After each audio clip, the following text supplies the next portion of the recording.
Facebook live में आप लोगों का स्वागत है।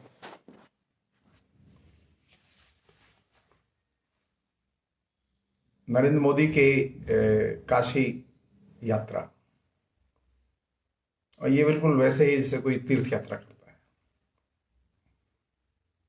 ये वैसी यात्रा नहीं है जिसमें कि लोग ये समझें कि एक प्रधानमंत्री जो है वो एक भक्त की तरह गया है।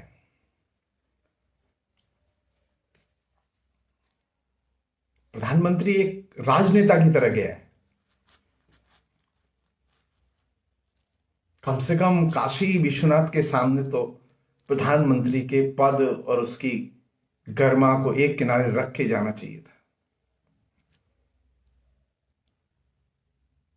काशी विश्वनाथ से बड़ा तो कोई प्रधानमंत्री नहीं है।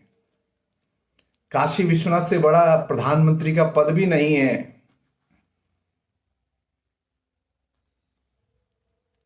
काशी विश्वनाथ इवेंट नहीं है। नरेंद्र मोदी ने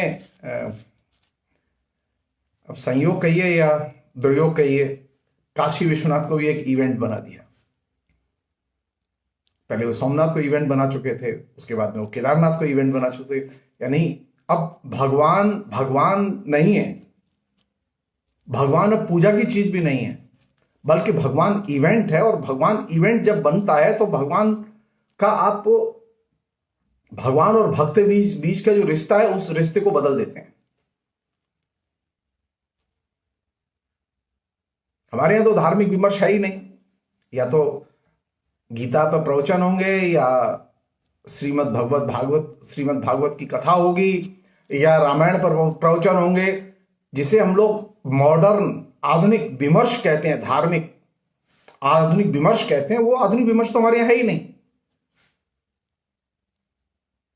भगवान के मंदिर में, भगवान के पास लोग अपने पद प्रतिष्ठा इन सबको त्याग के जाते हैं।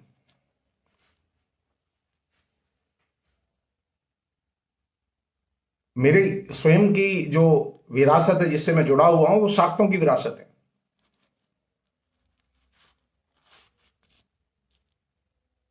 धर्म की क्रिया जब एक इवेंट बन जाए या इवेंट बना दी जाए, तो ये लक्षण है इस बात का कि धर्म अब धर्म नहीं, बल्कि वो धर्म उद्योग में रूपांतरित हो चुका है या रूपांतरित किया जा रहा है। नरेंद्र मोदी को मैं ये क्रेडिट देने के लिए तैयार हूं कि उन्होंने पिछले 7 साल में 7 बड़े धार्मिक प्रकल्प अपने हाथ में लिए और धर्म को एक तरह से धार्मिक उद्योग में रूपांतरित करने का काम किया। अब आप इसे पॉजिटिव लें या नेगेटिव लें, ये आपके ऊपर है। लेकिन अब धर्म जो है वो धर्म नहीं है, बल्कि वो धार्मिक उद्योग के रूप में उसका रूपांतरण हो रहा है। हमारे यहां एकादशी है, अमावस्या है, पूर्णमासी है, तमाम उत्सव हैं। ये सारे उत्सव आते हैं और जाते हैं, लेकिन वह इवेंट की तरह नहीं आते और जाते हैं। उसमें जो लोग पार्टिसिपेट करते हैं वे लोग अपने पार्टिसिपेशन को इवेंट नहीं बनाते और उसका प्रदर्शन नहीं करते। नरेंद्र मोदी पहले प्राणी नहीं है हिंदुस्तान में जो काशी विश्वनाथ गए। काशी विश्वनाथ करोड़ों लोग गए हैं, लेकिन इवेंट, हर बार इवेंट, मंदिर जाने को इवेंट बनाना, यह कोई नरेंद्र मोदी से सीखे। तो नरेंद्र मोदी जब इवेंट बनाते हैं तो वो कई काम करते हैं। इवेंट बनाते हुए जो सबसे बड़ा काम करते हैं, जो मेरी नजर में बहुत ही चिंता की चीज है एक धार्मिक प्राणी होने के नाते,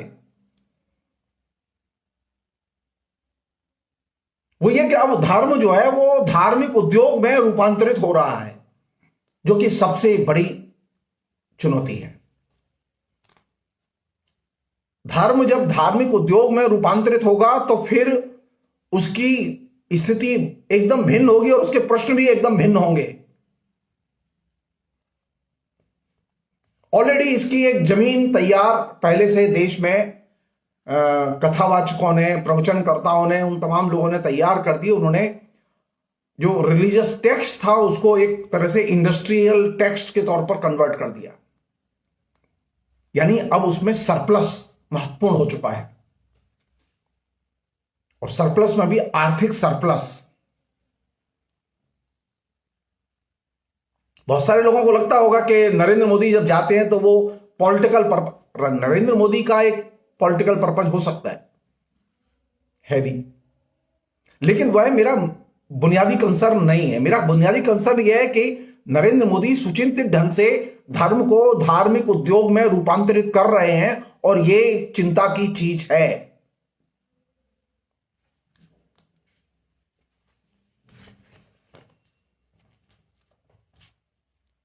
नरेंद्र मोदी को एक नागरिक के नाते किसी भी धर्म का प्रचार करने की, पालन करने की, मंदिर में जाने की पूरी आजादी है, जैसे बाकी लोगों को है। हमें नरेंद्र मोदी की इस आजादी का सम्मान करना चाहिए, उसकी खिल्ली नहीं उड़ानी चाहिए।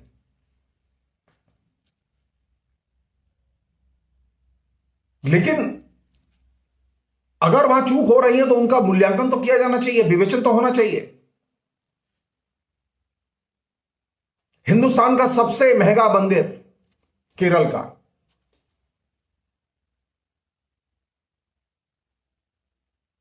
जिसके पास में इतना बड़ा खजाना है कि हिंदुस्तान की सरकार की रिजर्व बैंक में भी उतना धन नहीं है, वह मंदिर जहां से कि भक्ति आंदोलन की शुरुआत हुई,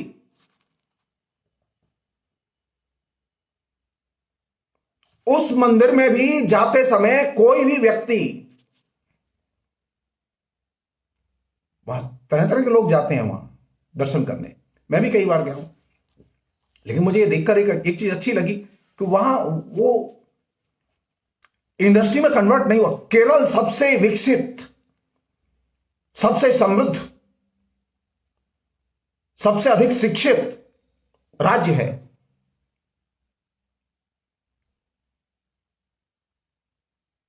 लेकिन केरल का जो सबसे प्रतिष्ठित मंदिर जो त्रिवेंद्रम में है, उस त्रिवेंद्रम के प्रतिष्ठित मंदिर को आज तक धार्मिक उद्योग में रूपांतरित नहीं होने दिया गया। आप मंदिर के अंदर जाइए, आपको मंदिर के अंदर बाकायदा घी के दिए जले हुए मिलेंगे, बिजली नहीं मिलेगी, क्योंकि वह उनकी मर्यादा का हिस्सा है। लेकिन जब आप धर्म को धार्मिक उद्योग में रूपांतरित करते हैं तो सबसे पहला काम यह करते हैं कि धर्म की नई परिभाषा, धर्म की नई मान्यताएं, धर्म के नए नियम आप बनाते हैं। और वे नए नियम कहां से तय होते हैं? वे इंडस्ट्री के नियम से तय होते हैं। वे विज्ञापन कंपनियां, वे धर्म का प्रबंधन सिखाने वाली कंपनियां वे तय करती हैं कि अब मंदिर का प्रबंधन कैसे होगा। पता नहीं आप लोगों ने इसको ध्यान दिया कि नहीं दिया कि जब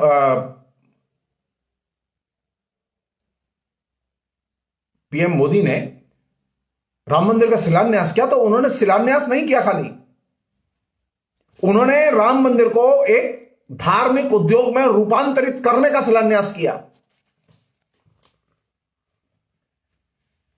और उसका ऑफिशियल डाटा अब बाजार में आने लगा है। ऑफिशियल डाटा क्या है? ऑफिशियल डाटा यह है कि राम मंदिर के जजमेंट आने के पहले तक, इवन भी नरेंद्र मोदी जिस दिन शिलान्यास करने गए उस समय तक राम मंदिर की जो मासिक आय थी वो मासिक आय 12 लाख रुपए के आसपास थी हर महीने। लेकिन शिलान्यास के बाद अब राम मंदिर वो वैसा नहीं रहा। अब वो एक इंडस्ट्री के तौर पर उसका विकास हो रहा है। पूरा का पूरा पैराफर्नेलिया, पूरा का पूरा ढांचा, पूरा का पूरा कैनवास उसका एक धार्मिक उद्योग की तरह विकसित किया जा रहा है। आपको मीडिया से लेकर सोशल मीडिया तक कहीं पर भी यह चर्चा नहीं मिलेगी कि आप धर्म को धार्मिक उद्योग में कन्वर्ट क्यों कर रहे हैं।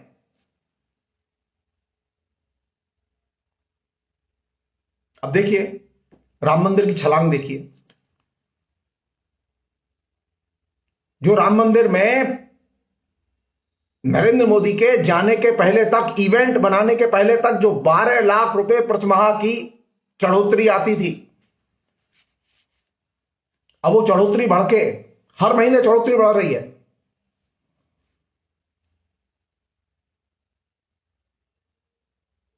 अगस्त में 35 लाख आए, सितंबर में 76 लाख आए, अक्टूबर में 83 लाख आए। हर महीने बढ़ रही है बढ़ोतरी। और जब वो पूरा सिस्टम बन जाएगा तो उसका तंत्र जो खड़ा होगा उसकी आप रिटर्न समझिएगा। और रिटर्न यहां से समझ में आएगी आपको कि तिरुपति बालाजी के मंदिर को जिस तरह से धार्मिक उद्योग के तौर पर विकसित किया गया, उसका टर्नओवर देखिए। मेरी चिंता यह है कि भारत में अब धर्म को धार्मिक उद्योग में रूपांतरित करने की जो कोशिश हो रही है, उन पर चर्चा एकदम बंद है और गायब है। और धर्म का जब धार्मिक उद्योग में रूपांतरण होगा तो वो धर्म नहीं रहेगा, फिर वो व्यापार होगा। ये बीमारी सबसे पहले तमिलनाडु से शुरू हुई, अब वो फिर आंध्रा आई, फिर वो धीरे धीरे इधर आ रही है। अब ये बता, ये रोचक है। ये कैटरिंग भी सबसे पहले तमिलनाडु में शुरू हुआ, वो बाद में पूरे देश में आया अंग्रेजों के जमाने में। सीरियल भी सबसे पहले तमिल में शुरू हुए, बाद में हिंदी में आए। मंदिरों की एंट्री फी, मंदिरों में प्रवेश शुल्क, मंदिरों में तरह तरह के मंदिरों की चढ़ोतरी के लिए व्यवस्था, उनकी वसूली की व्यवस्था का सिस्टम पहले तमिलनाडु में शुरू हुआ, फिर उसके बाद पूरे देश में आया। वही चीज बढ़ रही है।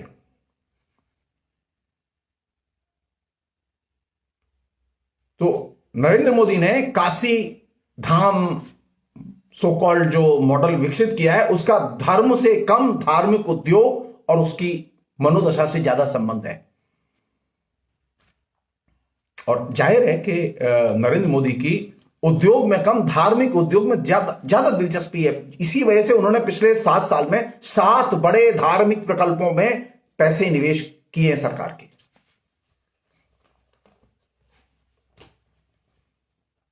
मेरा एक छोटा सा सवाल है नरेंद्र मोदी और उनके अनुयायियों से, वो ये कि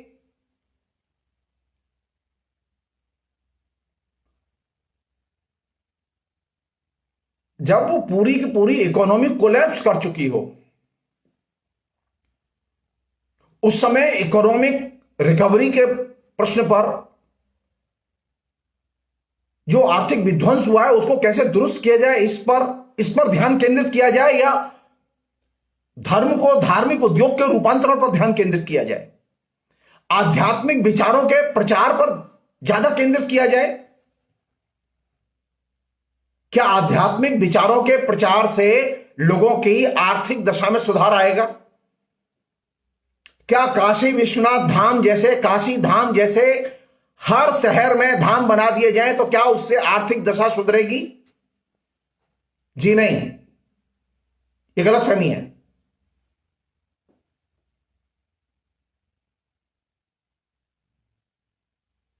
धर्म का धार्मिक उद्योग में रूपांतरण होने से आम आदमी की आर्थिक दशा में कोई सुधार नहीं आएगा। हां, एक काम होगा, वो ये कि जो मध्य वर्ग के लोग हैं, जो टूरिस्ट हैं, जो कई करोड़ लोग, 4 करोड़ के लोग के करीब जो सरकारी कर्मचारी हैं, अब चूंकि वो अयोध्या अब एक सिर्फ तीर्थ स्थल नहीं है बल्कि वो धार्मिक उद्योग का केंद्र है, तो अब केजरीवाल भी यात्रा करवा रहे हैं, नरेंद्र मोदी भी यात्रा करवा रहे हैं। तो ये जो सारी की सारी जो पद्धति है, ये सारी की सारी पद्धति इंडस्ट्री, विज्ञापन और पर्यटन, टूरिज्म, इन सारे उद्देश्यों से परिचालित है। इसका धर्म की चेतना, धार्मिक चेतना, धर्म के प्रचार, काशी विश्वनाथ के प्रचार प्रसार से इसका कोई संबंध नहीं है।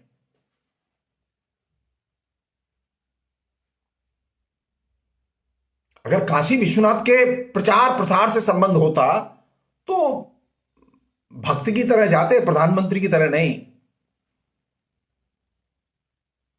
भक्त की तरह जाते, चुपचाप पूजा करते और आराम से निकल के आते। पब्लिक मीटिंग नहीं, मुख्यमंत्रियों की मीटिंग वहीं हो रही है। ज्यादा से ज्यादा कैमरे का फोकस इस बात पर है कि नरेंद्र मोदी की दिलचस्पी धर्म में कितनी है, ये बताओ ना। डेवलपमेंट में कितनी है, ये तो दिल्ली में बताओ प्रेस कॉन्फ्रेंस करके।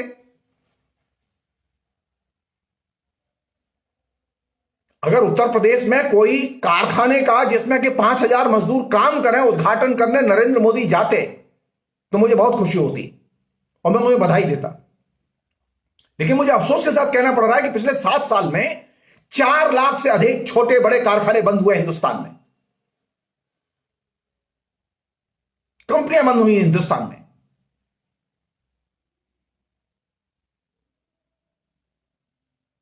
लेकिन नरेंद्र मोदी ने कोई बड़ा कारखाना नहीं खोला। तो किस दिशा में ले जाना चाहते हैं आप हिंदुस्तान को? हिंदुस्तान के जो आर्थिक विध्वंस का विकल्प क्या है? क्या हिंदुस्तान के आर्थिक विध्वंस का विकल्प यह है कि लोग महादेव जी की या शंकर की पूजा करने जाएं, या द्वारकाधीश के दर्शन करने जाएं, या कृष्ण के दर्शन करने जाएं और राम के दर्शन करने जाएं तो उनकी आर्थिक मुक्ति होगी? या अयोध्या में, काशी में या आसपास के इलाकों में कल कारखाने खोले जाएं, जो कल कारखाने बंद हो गए वो चालू कराए जाए, उन पर दिलचस्पी होनी चाहिए। सब लोग जानते हैं कि नोटबंदी के बाद से लगातार इंडस्ट्री एक तरह से प्रेशर में है और वो लगातार तबाही की ओर जा रही है और कोरोना ने उसको एकदम तहस नहस कर दिया है। लेकिन नरेंद्र मोदी की दिलचस्पी इसमें नहीं है। दिलचस्प बात यह है कि जितना मन, जितनी एकाग्रता धर्म को धार्मिक उद्योग के रूप में रूपांतरित करने में नरेंद्र मोदी और उनकी सरकार खर्च कर रही है, अगर उसका दशांश भी भारत के इंडस्ट्रियलाइजेशन पर खर्च किया होता तो मुझे बेहद खुशी होती। यह सच है कि भव्य काशी धाम बना है, यह सच है। यह सच है कि भव्य राम मंदिर भी बनेगा। लेकिन इससे बड़ा सच यह है कि 5 ऑटोमोबाइल इंडस्ट्री की कंपनियां भारत छोड़कर भाग गई। अब आप सोचिए, भारत को इंडस्ट्रियलाइजेशन के लिए ऑटोमोबाइल की जरूरत है या मंदिरों की जरूरत है? आप यहां से सोचिए। नरेंद्र मोदी ने एक बार यह कोशिश नहीं की कि ऑटोमोबाइल इंडस्ट्रियां भारत छोड़कर न जाएं। 5 टॉप ऑटोमोबाइल इंडस्ट्री हिंदुस्तान छोड़कर चली गई, लेकिन वह खबर नहीं बन पाई, सुर्खियों में नहीं आ पाई।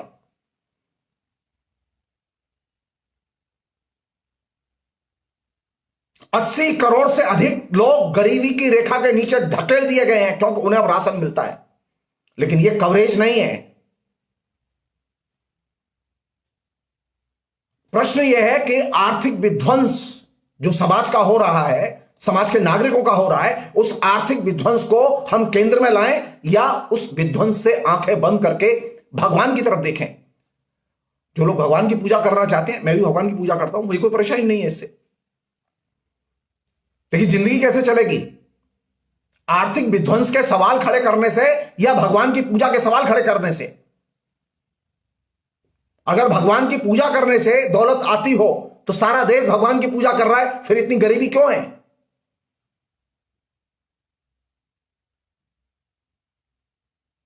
यह चिंता की चीज है कि आम आदमी के जेहन में एक तरफ तो आप कह रहे हैं कि कोरोना का जो लेटेस्ट वायरस है उसका खतरा है, और दूसरी तरफ आप पब्लिक आयोजन कर रहे हैं।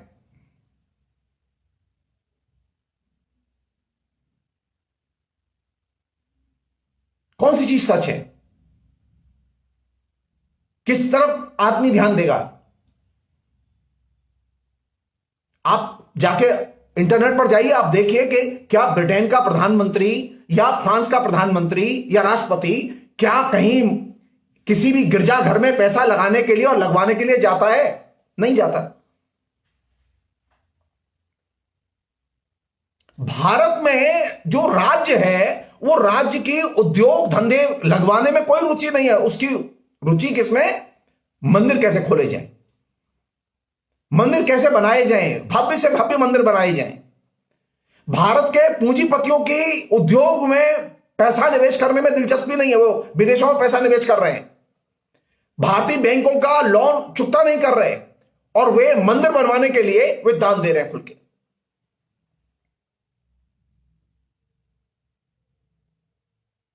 चिंता की बात यह है कि जो कैपिटलिस्ट क्लास है, वो कैपिटलिस्ट क्लास भी धर्म के अंधानुकरण के लिए पैसा मुहैया करा रहा है, बजाय इसके कि वो रोजगार मुहैया कराए।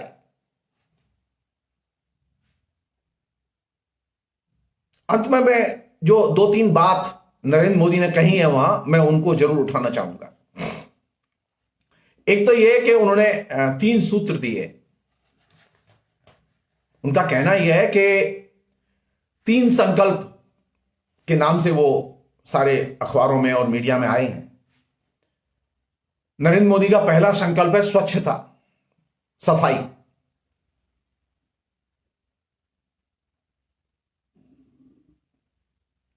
वो कहते हैं, ये आत्मस्वीकृति भी है, भारत कितना भी आगे बढ़ जाए, लेकिन स्वच्छ नहीं रहेगा तो आगे बढ़ना मुश्किल होगा। सच्चाई क्या है? सच्चाई है कि उत्तर प्रदेश के शहर, और खासतौर पर धार्मिक शहर इंक्लूडिंग बनारस, वो गंदगी के एकदम नरक कुंड बने हुए हैं। क्यों नरक कुंड बने हुए हैं हिंदुस्तान के शहर?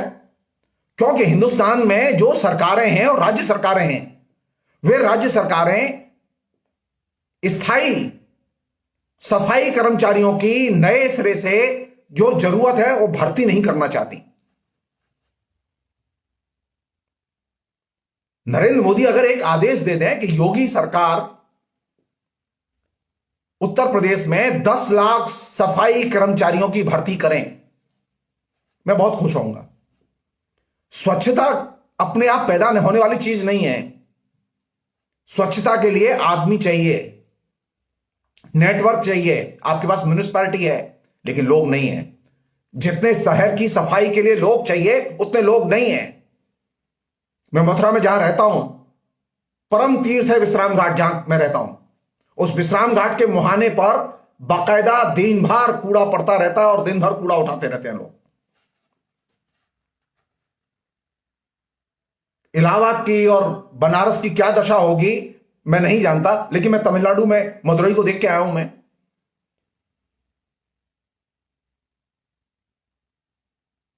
तिरुपति बालाजी को भी देख के आया हूं। मैं तिरुपति बालाजी में जाइए, आपको कहीं पर भी एक दाना गंदगी नहीं मिलेगी। आपको ना पहाड़ पर गंदगी मिलेगी, ना मंदिर के पूरे प्रांगण में गंदगी मिलेगी, ना मंदिर के बाहर गंदगी मिलेगी। और भारत में, और खासतौर पर उत्तर भारत में,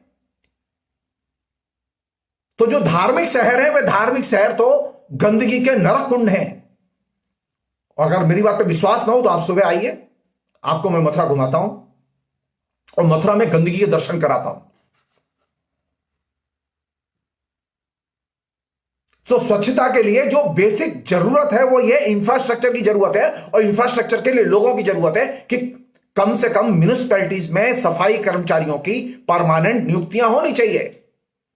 लेकिन आपने परमानेंट नियुक्तियां तो की नहीं है, तो स्वच्छता आएगी कहां से? विज्ञापनों से। नरेंद्र मोदी का सालाना कई हजार करोड़ रुपए का खर्चा है स्वच्छता अभियान का, जो तमाम एनजीओस और विज्ञापन कंपनियां खाती रहती हैं। अरे उससे तो अच्छा यह है कि आप सफाई कर्मचारी रखिए।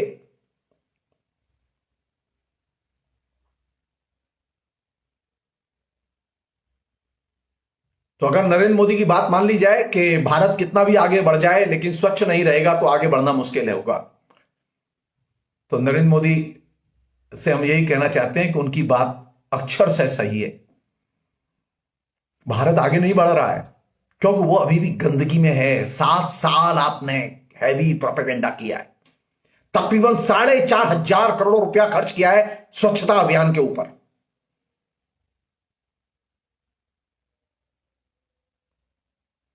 एक भी शहर, अब नरेंद्र मोदी रात को जाएंगे तो मालूम है नरेंद्र मोदी आ जाएंगे, स्टेशन साफ कर दिया जाएगा। नरेंद्र मोदी शहर में आएंगे, शहर साफ कर दिया जाएगा। नरेंद्र मोदी के जाने के बाद, मुख्यमंत्री के जाने के बाद में मंत्री के जाने के बाद में शहर में गंदगी ज्यों की त्यों पड़ी रहती है। क्यों? क्योंकि सबको मालूम है कि लोग गंदगी के अभ्यस्त हैं। अब मैं ये नहीं कहना चाहता कि गंदगी के कौन लोग अभ्यस्त हैं और किस धर्म के मानने वाले लोग अभ्यस्त हैं, क्योंकि सभी लोगों में ये बीमारी है, ये वास्तविकता है। तो अगर स्वच्छता के संकल्प को ही नरेंद्र मोदी पूरा करना चाहते हो तो ये भाषण से सफाई नहीं आती। स्वच्छता की संरचनाओं के लिए मैन पावर चाहिए। मैन पावर अभी तक आप क्रिएट नहीं कर पाए। स्वच्छता की संरचनाओं के लिए यह जरूरी है कि स्वीपर जो है वो अब सीवर लाइन में जाके मलबा न निकालें, लेकिन अभी तक आप रोक नहीं पाए।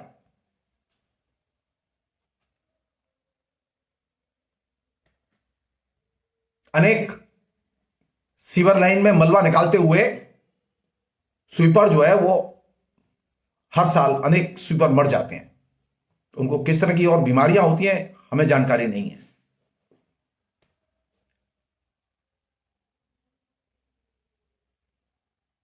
तो स्वच्छता का मतलब सिर्फ स्लोगन, सिर्फ भाषण या स्वच्छता के लिए संरचनाओं का निर्माण? 7 साल हो चुके हैं आपको। आप अपने लिए जहाज खरीद सकते हैं, भारत के सेना के लिए बड़े बड़े अस्त्र खरीद सकते हैं, लेकिन आप अभी तक 10 लाख सफाई कर्मचारी उत्तर प्रदेश में नियुक्त नहीं कर पाए।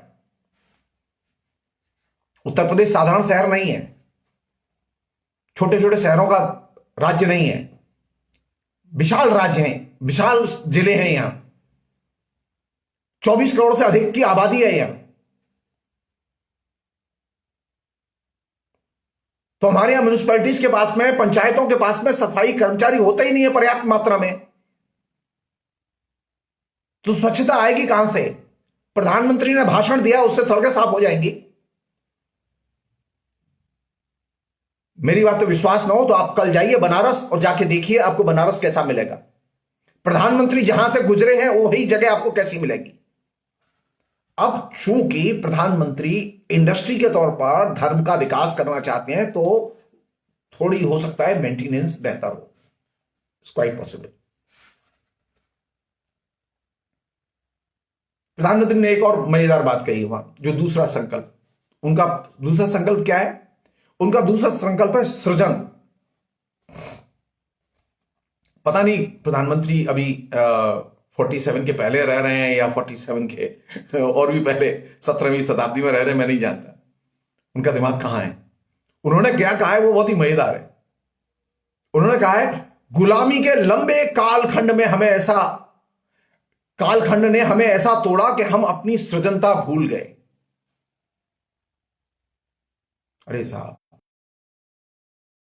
भारत आत्मनिर्भर भारत की दिशा में 1947 में कदम रख चुका था। भारत ने जब कदम रखा था तो भारत में रेल की पटरियां नहीं बनती थी, रेल के डिब्बे नहीं बनते थे। आत्मनिर्भर भारत जानते हैं आप किसे कहते हैं? आत्मनिर्भर भारत का मतलब यह नहीं होता है कि आपने जो छोटे छोटे छोटे छोटे जो स्किल्ड लेबर के लिए जो स्टार्टअप शुरू किया वो आत्मनिर्भर भारत का एक बहुत छोटा सा हिस्सा है। बुनियादी उद्योग, जिन उद्योगों को आप बेच रहे हैं कौड़ियों के मोल, वो बुनियादी उद्योग उस भारत ने निर्मित किए जिसे आत्मनिर्भर भारत कहते हैं, जिसे आप स्वीकार करने के लिए तैयार नहीं है। विगत 70 साल वो गुलामी के लंबा काल नहीं है। आप सोच रहे हैं आप जब से शासन में आए तब से आप गुलामी से आजाद हुए हैं? जी नहीं। भारत में बहुत कुछ ऐसा है, आप यहां से समझ लीजिए खाली कि भारत जब आजाद हुआ तो 22-23 लोग थे जो अरबपति थे, और आज स्थिति सैकड़ों में है। सैकड़ों लोग हैं जो अरबपति हैं, कई लाख लोग हैं जो करोड़पति हैं।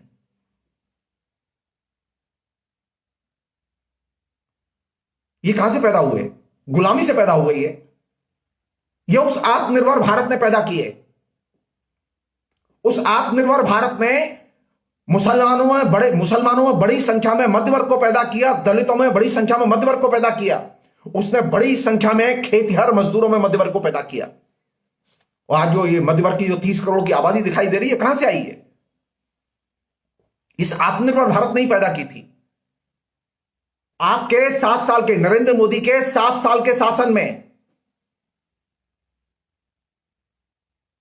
नरेंद्र मोदी ने 2014 में जब चार्ज लिया प्रधानमंत्री के तौर पर, तो भारत में 20 करोड़ लोग थे जो कि गरीबी की रेखा के नीचे थे। और आज स्थिति है कि 80 करोड़ से ऊपर लोग हैं जो गरीबी की रेखा के नीचे हैं। कमाल की मतलब अर्थनीति है।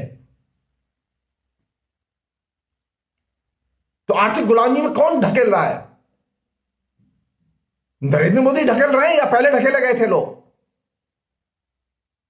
आर्थिक गुलामी में आपके शासन में लोगों को ढकेला गया है। आज उनके पास में रोजगार नहीं है। जिसके पास रोजगार नहीं है वो सृजन क्या करेगा? आपके यहां तो रेट फिक्स है, यूपी में, मध्य प्रदेश में, हर जगह रेट फिक्स है। किसी भी अपॉइंटमेंट के लिए रेट फिक्स है, 5 लाख, 10 लाख, 15 लाख। आप एक साधारण सी चीज तो रोक नहीं पाए कि लोग करप्शन के आधार पर अपॉइंटमेंट ले रहे हैं, आप उसे रोक नहीं पाए। सब लोग जानते हैं कौन लोग घूस ले रहे हैं और किसके पास घूस पहुंच रही है। पूरा देश जानता है, हर शहर में पता किया जा सकता है, लेकिन नरेंद्र मोदी के कान पर जू नहीं रेंगती।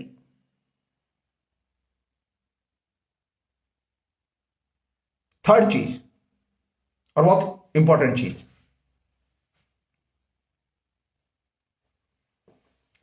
नरेंद्र मोदी की बुद्धि देखिए आप।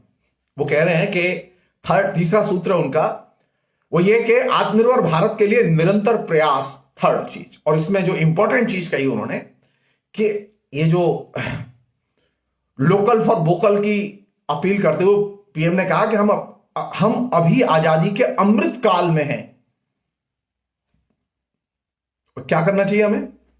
ऐसी चीजों को ढूंढो जिसमें किसी भारतीय का पसीना लगा हो। अरे कोई ऐसी चीज बताओ जिसमें कि जो भारत में बिकती हो, भारत में बनती हो या भारत में बाहर से आती हो, जिसमें भारतीय का पसीना न लगा हो। मैं जो अभी फेसबुक लाइव कर रहा हूं, इसमें भी मेरा पसीना लग रहा है। मेहनत होती है, इसमें भी दिमागी मेहनत होती है। कोई चीज नहीं है मानवीय समाज में, भारत में ऐसी जिसमें कि मनुष्य का पसीना न लगा हो। आप एक कलम भी खरीदते हैं तो उसमें भी पसीना लगा हुआ है। सवाल यह है कि नरेंद्र मोदी ने 7 साल में ऐसी कौन सी 10 चीजें पैदा की, उपभोग की, इंडस्ट्री की, जो बाजार में दिखाई देती हो कि ये नरेंद्र मोदी के कार्यकाल में पैदा हुई। ऐसी 10 चीजों के नाम बता दें। वो उन्होंने स्टार्टअप पर अरबों रुपया खर्च किया और अरबों रुपया डूब गया है। वो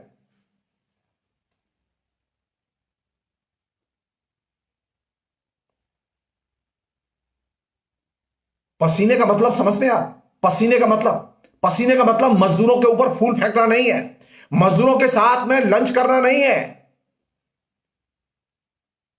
नरेंद्र मोदी अगर सचमुच में मजदूरों का सम्मान करते थे और मजदूरों को प्यार करते हैं, अभी भी वक्त है। उत्तर प्रदेश की सरकार, बीजेपी की सरकार है, उनसे कहें कि उन्होंने 3-3, 4-4 साल के लिए जो मजदूरों के अधिकार से जुड़े हुए कानून सस्पेंड किए हैं, उनको रिस्टोर करें। आप एक तरफ मजदूरों पर फूलों की वर्षा कर रहे हैं क्योंकि उन्होंने मंदिर बनाया है, ठीक, और दूसरी तरफ आप मजदूरों के सारे अधिकार आपने छीन लिए कोरोना काल में, 3 साल के लिए, 4 साल के लिए। और इसकी शुरुआत उत्तर प्रदेश से होगी। इसे कहते हैं पाखंड, मजदूर पाखंड।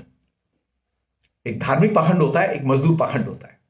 मजदूरों को फूलों की वर्षा, मजदूरों के साथ खाना, और दूसरी तरफ मजदूरों के अधिकारों को और कानूनों को, जो लीगल उनके राइट्स है, उनको छीन लेना। और एक सरकार ने नहीं किया ये, बीजेपी की 11 सरकारों ने, जो कि मुख्यमंत्री बैठे हुए थे जिनके साथ उन्होंने 5 घंटे मीटिंग की है बनारस में, उन सभी मुख्यमंत्रियों ने योगी से प्रेरणा लेके, क्योंकि उत्तर प्रदेश की सरकार ने पहले इनिशिएटिव लिया, उसे प्रेरणा लेके बाकी सरकारों ने धड़ाधड़ अपने यहां कानून बदलने शुरू कर दिए और मजदूरों के कानून पोस्टपोन कर दिए। और ये किसके नाम पर किया गया? आर्थिक सुधार को तेज गति देने के लिए। आर्थिक सुधारों में तेज गति आई, क्या लोगों को रोजगार मिले या रोजगार गए?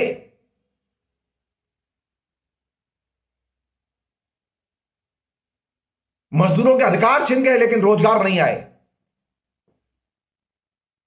मजदूर दर दर के भिखारी बना दिए गए लेकिन रोजगार नहीं आए। किसानों को अपनी बात समझाने के लिए 1 साल से अधिक आंदोलन करना पड़ा, लेकिन दिमाग में नरेंद्र मोदी की यह बात नहीं आई। जब चुनाव आए तब लगा कि उत्तर प्रदेश में बिगुल बच जाएगा एकदम से, किसान गांव में घुसने नहीं देंगे। तो नरेंद्र मोदी को लगा कि सारी मांगे मान लो, कम से कम घुस तो पाओगे।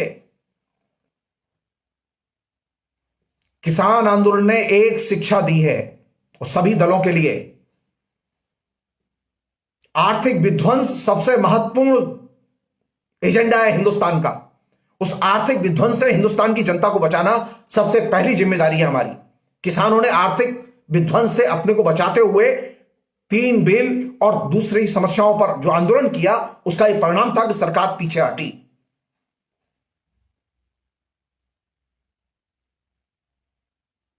नरेंद्र मोदी जब पराजय की निराशा में डूबे हुए हैं तो वे धर्म की शरण में गए, वे काशी विश्वनाथ गए, वे आरतियां उतार रहे हैं भगवान की और भगवान से प्रार्थना कर रहे हैं कि भगवान किसी तरह मेरी नैया पार लगा दे। जी नहीं, आपसे ज्यादा पूजा करने भारत के किसान जाते हैं काशी विश्वनाथ के मंदिर। और आप तय मान लीजिए, गरीब की भगवान भी सुनते हैं। गरीब की जो अंदर की पीड़ा है उसे भगवान भी समझते हैं। आपकी सरकार समझे या ना समझे, तो ये तय मान लीजिए, ये तय मान लीजिए, आप तो 5 साल में 1 बार जाएंगे। अब चुनाव जब आएगा तब फिर जाएंगे 1 बार, 2 बार, 3 बार से ज्यादा आप नहीं जाएंगे। लेकिन किसान रोज जाएगा काशी विश्वनाथ के मंदिर, किसान रोज जा रहे हैं राम जी के मंदिर, किसान रोज जा रहे हैं हनुमान जी के मंदिर और दुर्गा के मंदिर। किसके लिए? इसके लिए कि उनको रोजगार चाहिए, वो दुख में है। बेहतर तो होता कि आप कोई स्कीम, कोई योजना रोजगार की लेकर आते और बताते, लेकिन न तो आपने सोमनाथ में बताया, ना आपने केदारनाथ में बताया, ना आपने काशी धाम में बताया कि आपके पास में हिंदुस्तान के आर्थिक विध्वंस के लिए विकल्प क्या है, बेरोजगारों के लिए नौकरी का ऑप्शन क्या है। आप एक बात क्यों नहीं बोलते?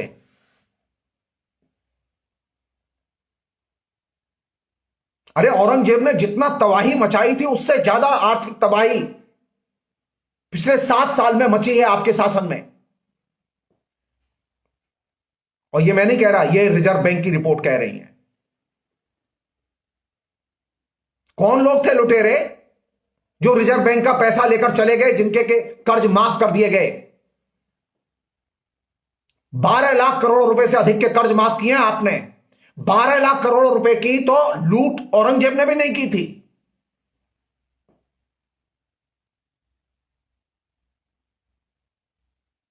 तो आर्थिक विध्वंस पर पर्दादारी करने के लिए अब आप धर्म, काशी धाम, केदारनाथ धाम, सोमनाथ धाम, अब विभिन्न धामों की यात्रा करें। किस चीज को प्राप्त करेंगे लोग? रोटी रोजी पाएंगे या मृत्यु को प्राप्त करेंगे? आखिरी चीज और इंपॉर्टेंट चीज, नरेंद्र मोदी ने एक बात कही है जो बहुत महत्वपूर्ण है, जिसे मैं रेखांकित करना चाहता हूं। नरेंद्र मोदी ने कहा कि ये मैं और राष्ट्र, इन दो की यूनिटी का सिंबल है।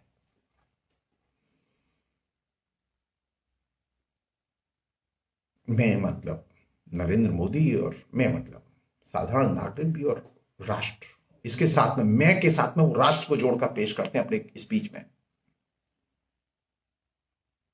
हम विनम्रता से कहना चाहते हैं कि मैं और राष्ट्र की लड़ाई अब नागरिक और मानवाधिकारों के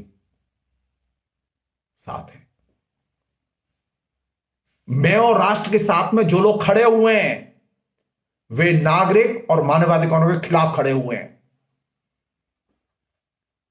ये 1 साल का अनुभव है किसान आंदोलन का, 380 दिन आपने जो जुल्म किया है, जो उत्पीड़न किया है किसानों का, 700 से अधिक किसान मर गए, आपको किसान दिखाई नहीं दिए।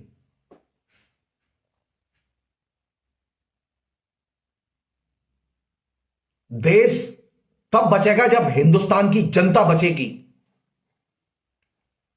भाजपा जीतेगी या हारेगी, नरेंद्र मोदी प्रधानमंत्री होंगे कि नहीं होंगे, इमैटेरियल है।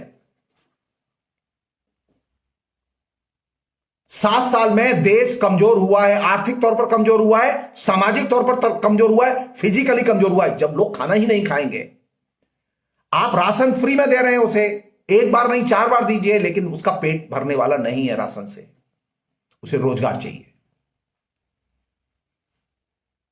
तो रोजगार के नाम पर आप क्या कह रहे हैं? आध्यात्म की तरफ देखो, धर्म की तरफ देखो, नौकरी की तरफ मत देखो, रोजगार की तलाश मत करो। क्या करो? स्किल्ड लेबर, तुम खुद सीखो, खुद रोजगार पैदा करो। वाह, कमाल की बुद्धि है।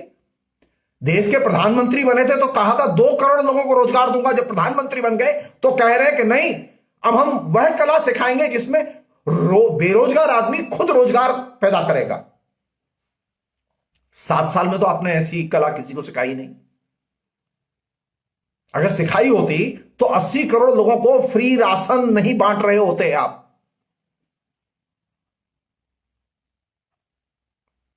मेरा विनम्र निवेदन है कि आर्थिक विध्वंस जो भारत का हुआ है पिछले 7 साल में, और खासतौर पर 2019 के बाद, वो आर्थिक विध्वंस बहुत महत्वपूर्ण है। न काशी महत्वपूर्ण है, न केदारनाथ धाम महत्वपूर्ण है, न सोमनाथ धाम महत्वपूर्ण है, न कृष्ण जन्मभूमि महत्वपूर्ण है। ये रहेंगे, लेकिन ये तो तब रहेंगे ना जब जनता बचेगी, जनता पामाली से निकलेगी। आपने दरिद्र पैदा किए हैं, दरिद्रों के दुख आपके भाषण से गायब हो गए हैं। दरिद्रों के बारे में अब आप नहीं बोलते, आप सिर्फ बीमा एजेंट की तरह भाषण देते हैं या फिर इंडस्ट्री के एजेंट की तरह भाषण देते हैं। और या जैसा कि मैंने फेसबुक पर आज लिखा कि प्रधानमंत्री के जो भाषण थे वो अहंकार से भरे हुए थे। काशी धाम का प्रकल्प नया प्रकल्प नहीं है।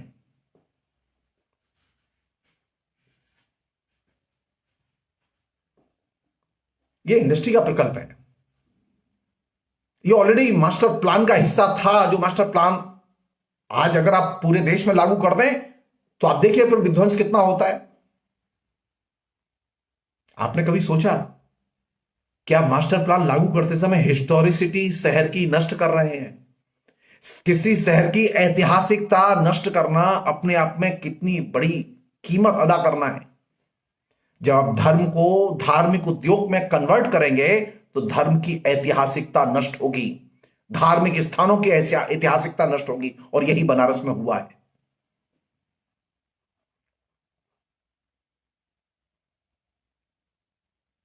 धर्म अपनी ऐतिहासिकता को बचाए रखने के लिए, अगर आपको समझ में नहीं आता कि किसी स्थान की, किसी शहर की कोई हिस्टोरिसिटी कैसे बचाई जाए, तो आप तो यूरोप जाते रहते हैं प्रधानमंत्री जी। आप कभी जाके देखिए कि पुराने इलाकों को, पुराने शहर को, पुराने गिरजाघर को लोगों ने कैसे प्रिजर्व किया है।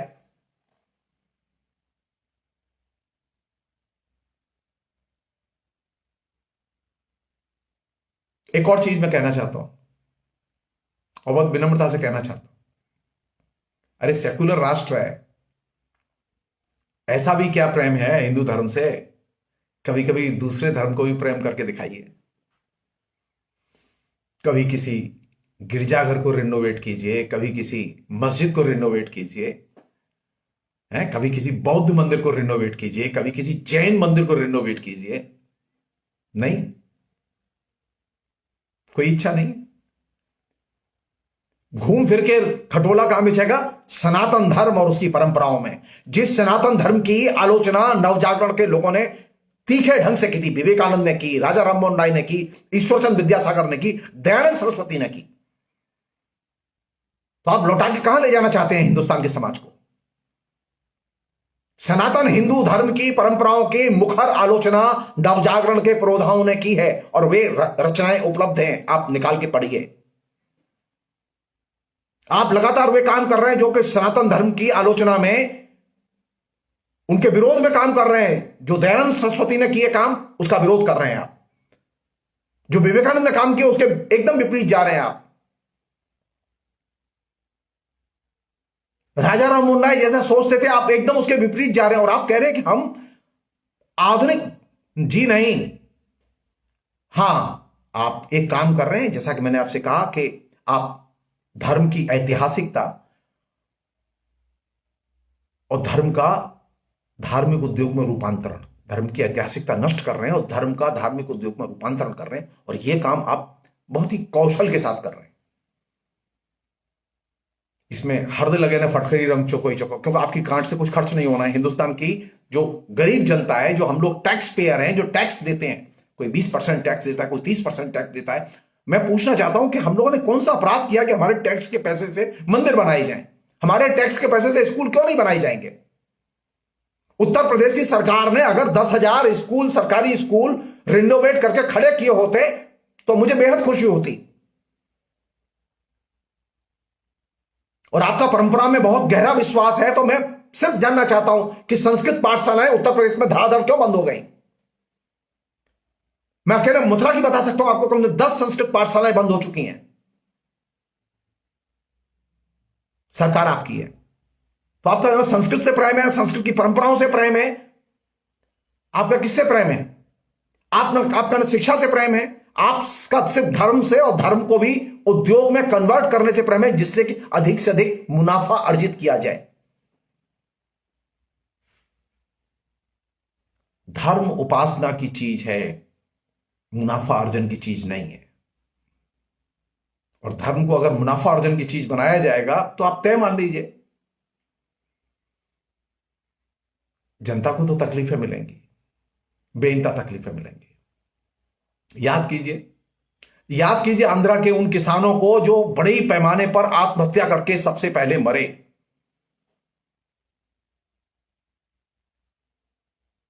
तिरुपति बालाजी के मंदिर के फंड से कोई पैसा किसानों की राहत के लिए जारी नहीं हो पाया। ट्रस्ट को कंट्रोल सरकार करती है। अगर धर्म का धार्मिक उद्योग में रूपांतरण होगा तो इससे किसानों को, मजदूरों को, नौजवानों को, बेरोजगारों को कोई लाभ होने वाला नहीं है।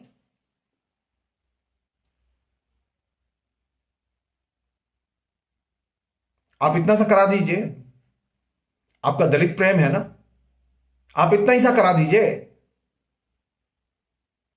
कि काशी विश्वनाथ मंदिर की पूजा में जो लोग लगे हुए हैं उनमें 50% शेड्यूल कास्ट की अपॉइंटमेंट करा दीजिए।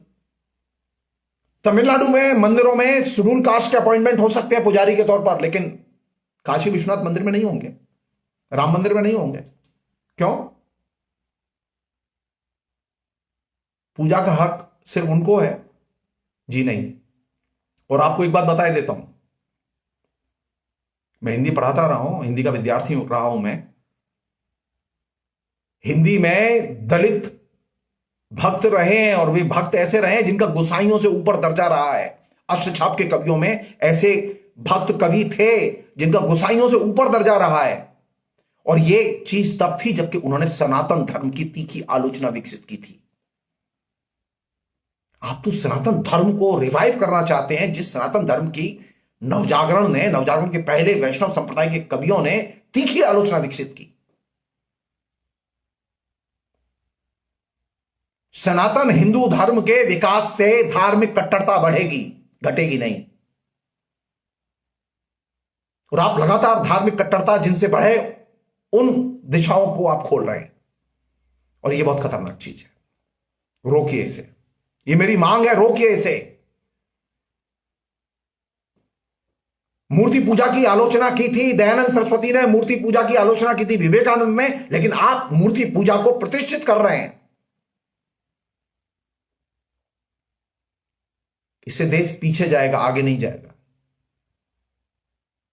देश के लिए एजेंडा धर्म नहीं है, देश के लिए एजेंडा है जो उसकी आर्थिक तबाही पिछले 7 साल में मची है। 4 लाख से अधिक उद्योग धंधे बंद हुए हैं, छोटे बड़े मिला के। तकरीबन 70,000 75,000 लोग हर साल माइग्रेट करके अपने विदेश में जा रहे हैं और नागरिकता ले रहे हैं। 12 लाख करोड़ से अधिक का धन बैंकों का डूब चुका है, जिसकी आप वसूली नहीं कर पाए। पिछले 7 साल में ऐसी एक इंडस्ट्री नहीं खोल पाए जिसमें कि 5,000 मजदूर काम करें, बल्कि उल्टे यह हुआ है 5 बड़ी ऑटोमोबाइल इंडस्ट्रीज की कंपनियां हिंदुस्तान छोड़कर चली गई हैं। मेरी विनम्र अपील है कि आर्थिक विध्वंस के एजेंडे को केंद्र में लाया जाए। नौजवानों को, बुजुर्गों को, महिलाओं को, सबको बताया जाए कि धर्म में मुक्ति नहीं है। धर्म आप कुछ देर के लिए टाइम पास कर सकते हैं, धर्म में मुक्ति नहीं है। मुक्ति है रोजगार मिलने पर। मुक्ति है तब जब आप अपने पैरों पर खड़े होंगे और रोजगार के अवसर पैदा होंगे। नरेंद्र मोदी की रोजगार देने में कोई दिलचस्पी नहीं है। अगर दिलचस्पी होती तो बनारस का बुनकर उद्योग तबाह नहीं होता। बनारस के बुनकरों ने भी तो वोट दिया था नरेंद्र मोदी को, खाली पंडितों ने ही वोट दिया था। कहने का मेरा मतलब यह है कि नरेंद्र मोदी जब काशी धाम की यात्रा के लिए गए तो वे सिर्फ इसलिए गए कि जो आर्थिक विध्वंस है उस पर से ध्यान हटाया जाए। आर्थिक विध्वंस पर से आपने ध्यान हटाया तो आप तय मान लीजिए कि अभी आपके पास में जो शर्ट और बनियान बची है, नरेंद्र मोदी अगले 2 साल में उसको भी आपसे तन से उतरवा के छोड़ेंगे, क्योंकि अभी 80 करोड़ लोग बेरोजगार हुए हैं। आने वाले समय में और भी लोग बेरोजगार होंगे, क्योंकि नरेंद्र मोदी के पास में रोजगार देने की कोई स्कीम नहीं है। ये धर्म का जो हल्ला है, ये धर्म का हल्ला तभी ज्यादा होता है जब आप यथार्थ से आंखें बंद करके बातें करते हैं। यथार्थ देखिए, बाजार एकदम तबाह पड़ा हुआ है, बेरोजगार बेशुमार संख्या में खड़े हैं हमारे सामने। सरकारी दफ्तरों में लोग नहीं है, भर्तियां नहीं हो रही हैं, और भर्तियां हो रही हैं तो उनमें घूस मांगी जा रही है। 5-5 लाख से लेकर 15-15, 20-20 लाख रुपए तक घूस मांगी जा रही है एक एक पोस्ट के लिए। नरेंद्र मोदी न करप्शन रोक पाए हैं, न नौकरियां दे पाए हैं, और न वे बाजार को चंगा कर पाए हैं। जब देश में इतनी बुरी हालत हो तो वैसी स्थिति में बेकार आदमी क्या करेगा, कहां जाएगा, क्या सहारा है उसके पास में? किसानों से सीखो। किसान लड़ने के लिए मैदान में उतरे, वे धर्म की शरण में नहीं गए, वे भगवान की शरण में नहीं गए, वो मैदान में गए, आंदोलन किया। आर्थिक विध्वंस से निकलने का एकमात्र विकल्प जन आंदोलन है, और किसानों जैसी जनता के बीच में एकता निर्मित करने का तरीका हमें विकसित करना होगा। मंदिर जाके आर्थिक विध्वंस से आप बच नहीं सकते, मंदिर बना के आर्थिक विध्वंस से बच नहीं सकते। बेहतर यह है अभी भी समझ जाएं, किसान आंदोलन से सीखें, उन अनपढ़ किसानों से सीखें जो कि इस देश की जनता की जान बचा के गए हैं। और नरेंद्र मोदी जैसे व्यक्ति को, जिद्दी व्यक्ति को, उन्होंने बिल्कुल एकदम जमीन में साट दिया। किस आधार पर? मैंने कई बार कहा, ये जन आंदोलन एकमात्र विकल्प है नरेंद्र मोदी को पराजित करने का। आप नरेंद्र मोदी को प्रोपेगेंडा से पराजित नहीं कर सकते, सिर्फ जन आंदोलन से पराजित कर सकते हैं। जन आंदोलन खड़े कीजिए, बेरोजगारी के सवाल पर, महंगाई के सवाल पर, सुरक्षा के सवाल पर, और ये सारी की सारी चीजें आपको रिटर्न देंगी। लोग सोचते थे ना कि किसान आंदोलन से क्या मिलेगा, मिला नरेंद्र मोदी की गर्दन मरोड़ के रख दी किसानों ने। नरेंद्र मोदी के जो हिमायती थे, अरबपति, उनकी गर्दन मरोड़ के रख दी किसानों ने। जनता की एकता में वह ताकत होती है कि सरकार एकदम, जिसे कहें कि ताश के पत्ते की तरह गिर जाती है। नरेंद्र मोदी धर्म और अध्यात्म का जितना ये प्रचार कर रहे हैं, वो इसलिए प्रचार कर रहे हैं कि आप हिंदुस्तान की वास्तविकता को, हिंदुस्तान की जो रियल समस्याएं उनको न देखें, उन पर बात न करें। राम मंदिर का मसला, कृष्ण मंदिर का मसला, केदारनाथ मंदिर का मसला, सोमनाथ मंदिर का मसला, ये कोई मसले नहीं है। मंदिर के मसले कभी मसले नहीं रहे, मस्जिद के मसले कभी मसले नहीं रहे।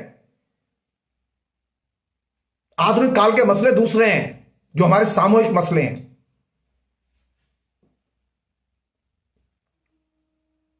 और सबसे बड़ा मसला है जो हमारी आर्थिक तबाही है, उससे हम कैसे निकलें, इस पर अवेयरनेस बढ़नी चाहिए, एकता बढ़नी चाहिए। फिलहाल इतना ही। बहुत बहुत शुक्रिया। Thank you.